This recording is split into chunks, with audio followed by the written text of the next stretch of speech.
What's up, guys, and welcome back to the channel. And Anthony Hernandez just dominated Michel Pereira and won by a 5th round TKO in a fight where he was 3 rounds up, at least 4 rounds up in my opinion, already on the scorecards. One judge had it 39 to I believe 34 with 3 10-8 rounds, which is ridiculous.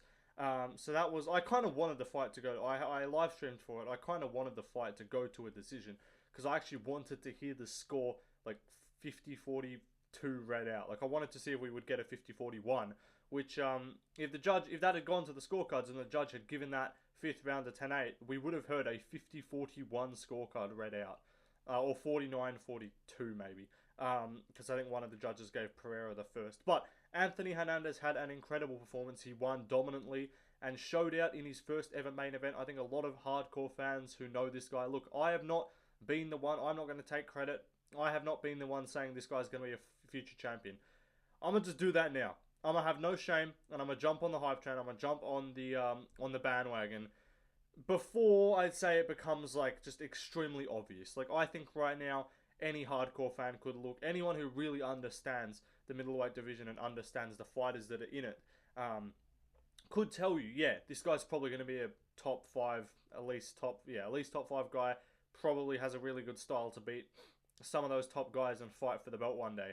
But before this, I wasn't quite as convinced, I'll be honest. I'm not going to lie to the people. I did think Michel Pereira was going to beat him. But I will say, I picked Michel Pereira by round 1 TKO, which in the first 40 seconds didn't look like the worst call. But then past about a minute of that fight, and it was very evident that I was going to be wrong. As soon as Michel Pereira fails to finish Hernandez in that first sort of burst of energy, or like that first combination, I was like, yeah, he's done.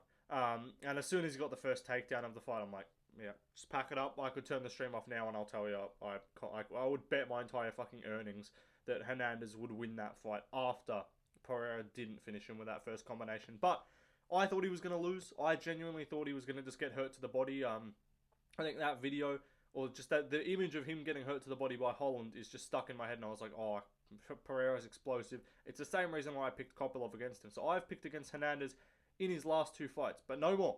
I picked him against Shabazian, obviously. He won that fight, but I will never be picking against this guy again unless he fights.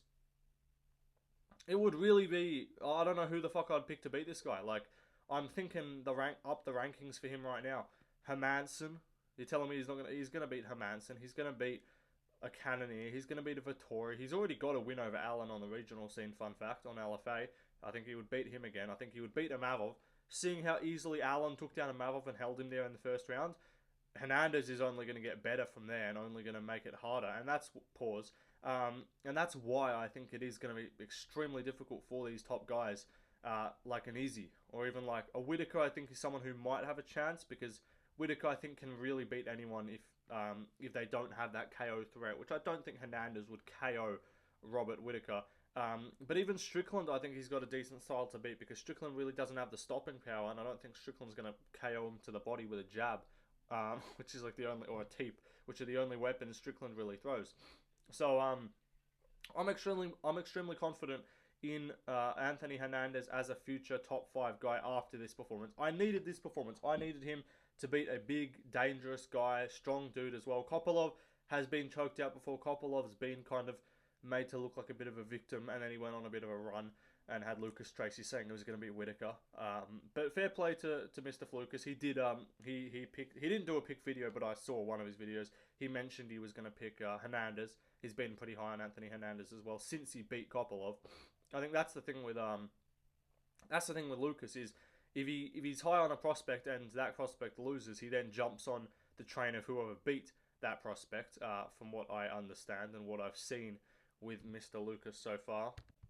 But, you know, Lucas, fair play, he picked Hernandez in this fight. And it wasn't a bad pick. I did not think Hernandez had, like, no chance of winning. I just said he'd be too much for him in round 1 and he'd overwhelm him, which he looked like he could have done, but then past about 1 minute of that fight, very evident Michel Pereira had absolutely no cardio at all. But Hernandez is just going to build on you. And I don't think if you don't finish him in round 1, I don't think someone's winning a tit-for-tat fucking battle with this guy. I don't think any, especially in a 5 rounder. Maybe I would pick like a Whitaker to beat him in a 3-rounder, or I might pick a Sean Strickland to beat him in a 3-rounder and stuff some of the early takedowns. But I think once this guy's in his groove, and he just gets takedowns easier and easier as the fight goes on, like, he was just dominating Michel Pereira, and it just became easier for him. Like, the first rounds, they showed a stat, he failed his first, like, 5 takedowns. Like, Pereira stuffed, like, the first 5 or 6 of his takedowns.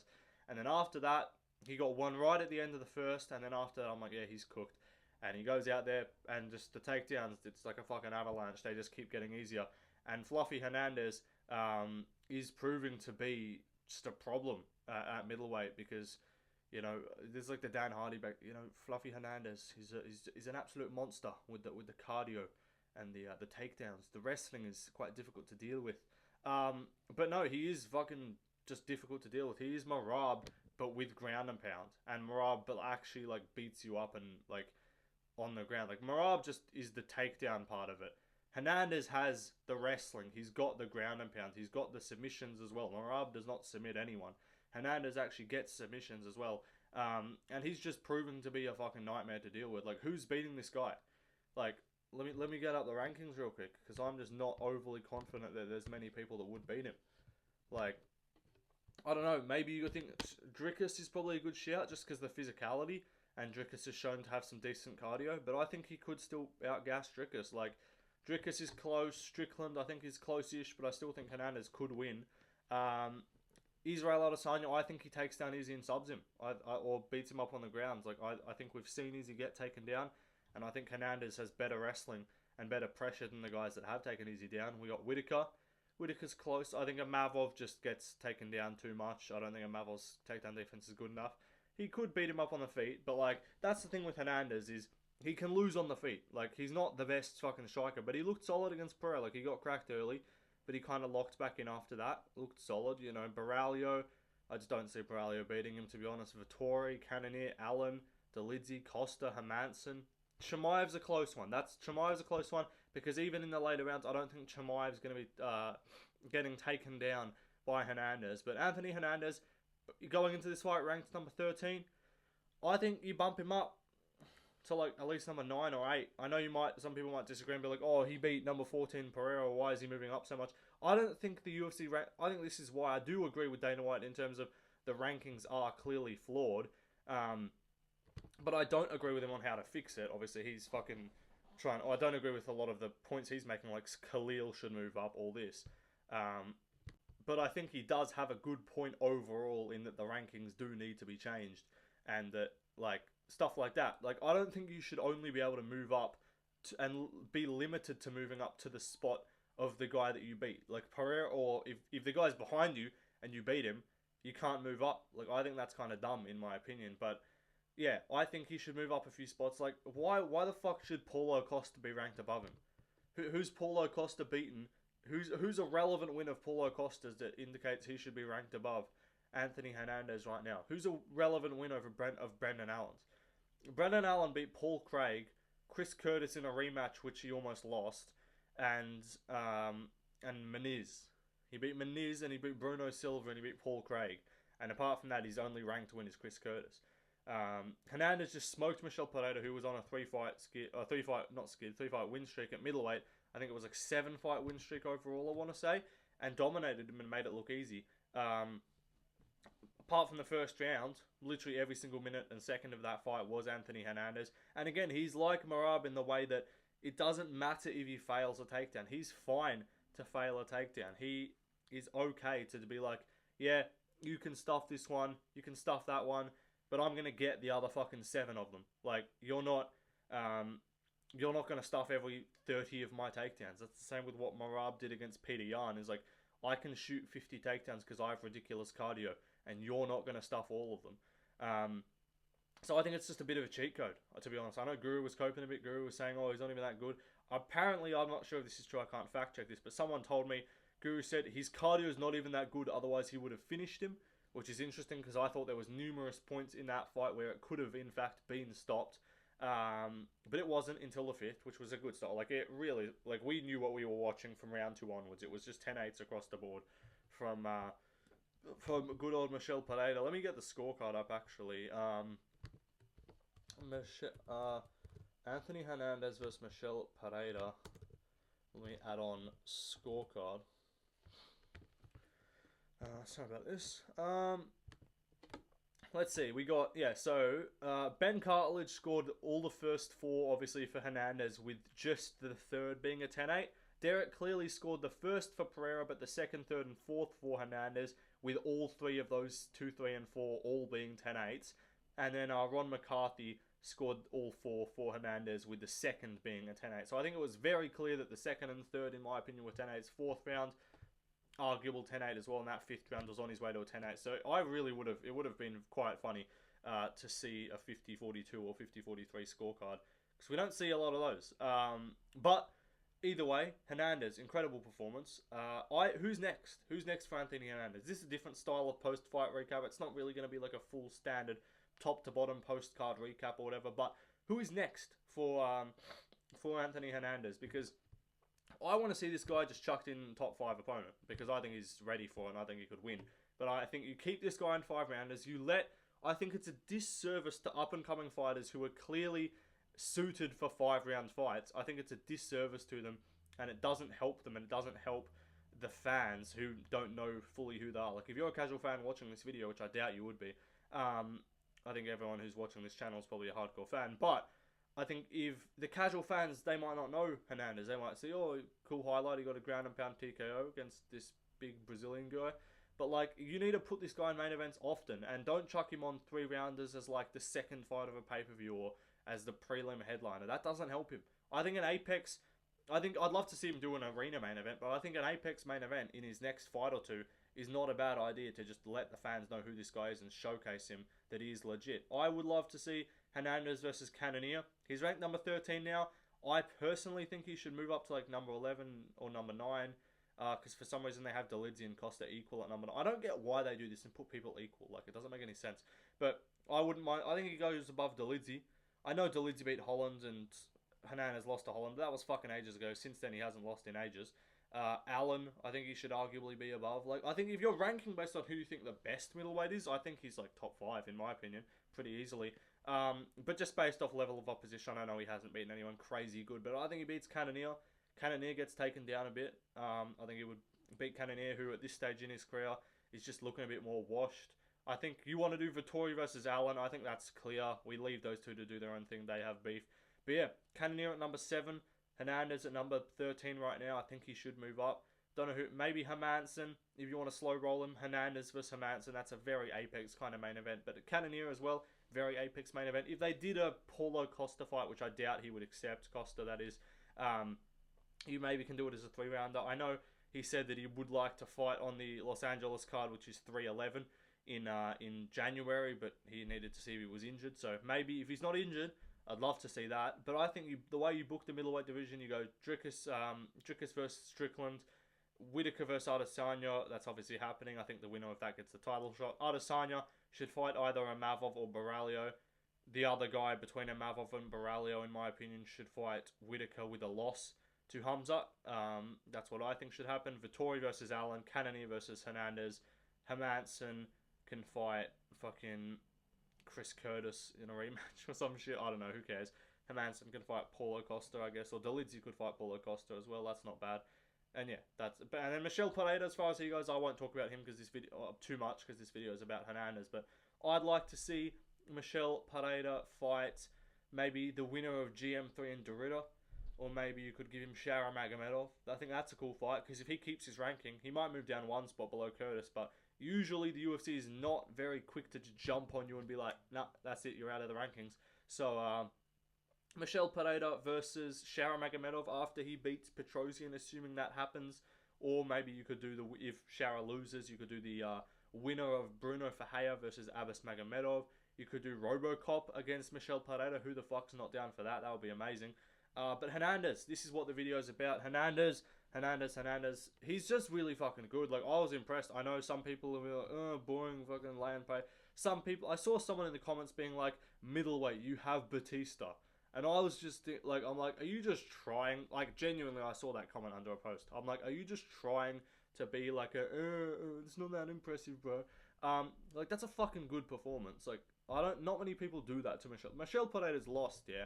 But like he lost in like his second UFC fight to Tristan Connolly because he gassed out because he started doing backflips in the middle of the fucking cage. And then who else has he lost to? He got DQ'd against Sanchez. And apart from that, has he got losses in the UFC or am I retarded? Michel Pereira. There's a bit of an extended video. I don't normally go this much into depth as like a recap for one thing, but I just want to give Hernandez some credit. He's 31-12, so his record's a bit stinky. That was only the second TKO loss on his record. But yeah, that was only his second real loss in the UFC, because it was Connolly. He lost to Dusko Todorovic in 2018, but since then, Connolly in 2019, Sanchez DQ was not a real loss, and since then, Pereira's been undefeated since September of 2020, and he was on a 7 or 8, 1, 2, 3, 4, 5, 6, 7, 8 fight win streak. 3 fights at middleweight, all about a minute each, and he's just got smoked by Hernandez. Very impressive. So yeah, I think Hernandez is really fucking good, and I don't know who beats him. I don't leave in the comments who would you be comfortable or confident that would beat Anthony Hernandez. I'm gonna do a sort of video. Hey, here's a good idea. If you guys want to see this one, I'll save it for the main channel because I think it's a good video. Because one I can upload in a few days, hopefully. But like comparing fighters now to like fighters of the past and like older legends and stuff like that. Yes or no? Banger idea. I feel like that's a good idea. So I'm comparing Anthony Hernandez to fucking Cain Velasquez. Like not just because he's Mexican, but he has that style. Cardio Cain, fucking cardio Fluffy. Like this guy's just taking guys down. Imagine him at altitude. Imagine him prepared at altitude. How much he would drown someone. I think we're going to see a whole lot of 50-44 scorecards out of this guy. A whole lot of dominant decisions or finishes. And that's the thing. If you look at his record, there's really not many lay-in praise in there. Like, Marab's got some real stinky fights. He's got some decent ones, but he's got 2 losses, Fluffy. He lost in 2020 and he lost in 2019. He got subbed on Marcus Perez, but since then, Rodolfo Vieira is a great win in terms of the submission. Not like the craziest level of opposition. He was on a 6-fight win streak.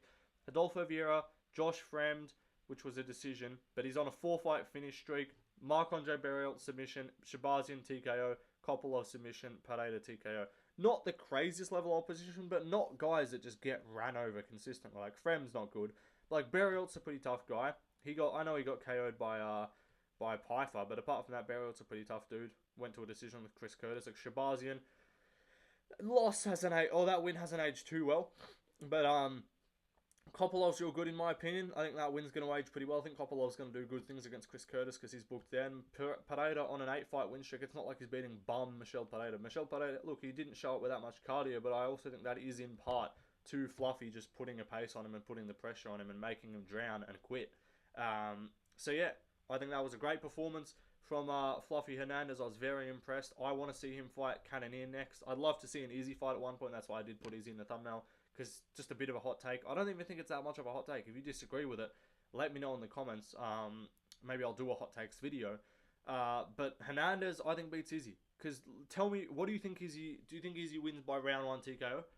Because when's the last time Izzy's won a fight by round 1 TKO? That's my question to you, my friend, is when has Israel Adesanya won a fight by round 1 TKO? He's won fights by round 2 TKO against Pereira, against Costa, against Whitaker. But apart from that, all his fights are decisions, and I don't think Cruz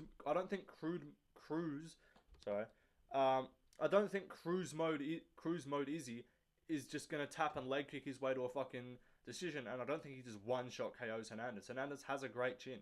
It's his weakness is getting hurt to the body. He does look a bit soft-bodied, but even Cain Velasquez, that's another comparison there. Cain Velasquez, in my opinion, not in my opinion, like Cain Velasquez looked pretty soft-bodied. Like he didn't look like the most jacked fucking guy. He looked like a pretty standard fucking dude. Anthony Hernandez just looks like a normal guy. I don't think he's cutting too much for middleweight, which is probably good for his cardio as well. I don't think this guy's getting affected by weight cuts like a lot of guys are. And Izzy, I'm not saying he gets affected by weight cuts, but I don't think Cruz mode Izzy is just going to low kick his way to a decision. I think he's going to get on his ass and he's going to just shoot takedowns. And Izzy's been taken down by Dricus.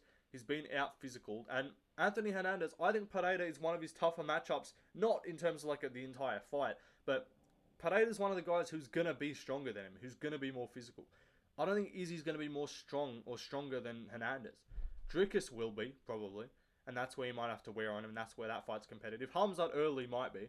I don't think Hamzat's going to fucking submit Hernandez. Like, Strickland's not going to be that much stronger than him, I don't think. Like, Cannonier maybe, but Cannonier, I think he could just outgas. But Izzy, he gets taken down. Drickus took him down. Drickus was able to out-physical him, kind of break him at times. And I think that's what Hernandez could do. And I think he doesn't get deterred by getting punched in the face. And he kind of just goes forward and is like, I'm going to drown you. And I think he would do that to Izzy. I think he would do that to a lot of guys at middleweight. So, yeah. I mean, I could go through the rest of the card. I'll run through it really quickly. We had Rob Font turned back the clock a little bit and had a decent performance against Kyler Phillips, who looked real good against Munoz and made him look shit here. Charles Johnson looked solid, you know, had a great scrap with Sumaderji. Second round was really fun. Dropped him. I thought he really could have got a finish there, but ended up fumbling, I guess, to some extent. What was the fight before that? Jake Hadley, Cam Smotherman, kind of dead fight, to be honest, pretty shit. Hadley looked awful as like a minus 500 favourite somehow. We had Pinedo and Elkins had a great scrap. They won fight tonight. Also, Hernandez won the only performance bonus of the card, which is interesting. Hadley, shit. Elkins was a fun fight. He got the win there. Pinedo retired. Fair play to him. El Mabayev, another guy who's taken a big jump up the rankings, beat number 7 Mateus Nicolau, so he'll move up quite a bit. Solid fight. Dropped him in the third. Schnell, Nicolau just has no chin like Schnell. There was Gene Matsumoto had a solid performance, looked decent against Katona. He's definitely going to have some improving. He's pretty young. 3 women's fights, whole lot of nothing happened. And then before that, Rebellis to Spain. Calling this dude Roblobus, because even though he's not a blob physically, he fights like a blob, and he fights like just an absolute bum, to be honest. Because Rebellis to Spain, what the fuck were you doing? You get 30-27 your last fight via getting taken down and wrestled, and you come out here with no takedown defense. He got up like once, I think. Did he even get up once? He might have got up, maybe. But apart from that, he won the second because Lane's failed his takedowns because Lane sucks. But how are you not KOing Austin Lane? You bum. But anyway, I went 6-5 on picks. I got the main wrong. I got the co-main wrong. I got Charles Johnson right. I got Hadley wrong. I got Pineda wrong. But I got El Mabayev right. I got Matsumoto right. I got the 3 women's MMA fights right. And then I got Despain wrong. So 6-5 on the picks. Not great, but there was some coin flippy shit. Who the fuck picked Rob Font to win? Like, no one, realistically. Not many people picked Austin Lane, so those two are kind of excusable, I guess. Smotherman was a massive underdog, and he lost to Cheryl Ampos Gregorio in Contender Series. Why would you pick him? This is me cope justifying all my picks. Pineda Elkins was close fight, scrappy, fun. It was whatever. That was a 50-50 fight, in my opinion. Pick-wise. And then Font Phillips was like the only one I was like, yeah, fair play. Font just showed up looking way better than I've ever seen. But that is going to be the video. I would have said quick one, but it was 22 minutes. I somehow managed to talk about Anthony Hernandez for 22 minutes. Hopefully I get this video out before Lucas Tracy, and I can, sorry Lucas, stealing your hat, buddy. Come and get it back in a debate if you want to take your hat back. No, I like Lucas, bro. But yeah, that'll do it. It was a good stream today. I privated one of the streams for no particular reason. If you know, you know. But yeah, that'll do it. What other videos do you guys want to see? That'll do it for uploads on the second channel for now. Until 308 picks. But if you guys have a particular video you guys want me to bang out quickly, I could do that. Otherwise, I'll probably be uploading more on the main channel. But if you could subscribe here, I do appreciate that, because I got fucking banned and I couldn't upload here. I couldn't upload on the main channel for a week. So for future, yeah, subscribe to this channel, and so if I'm ever banned, I'll post here. Plus, I'll probably still post some piss take ones that aren't quite suitable for the main channel anyway. Goodbye, though. Peace out. See you later.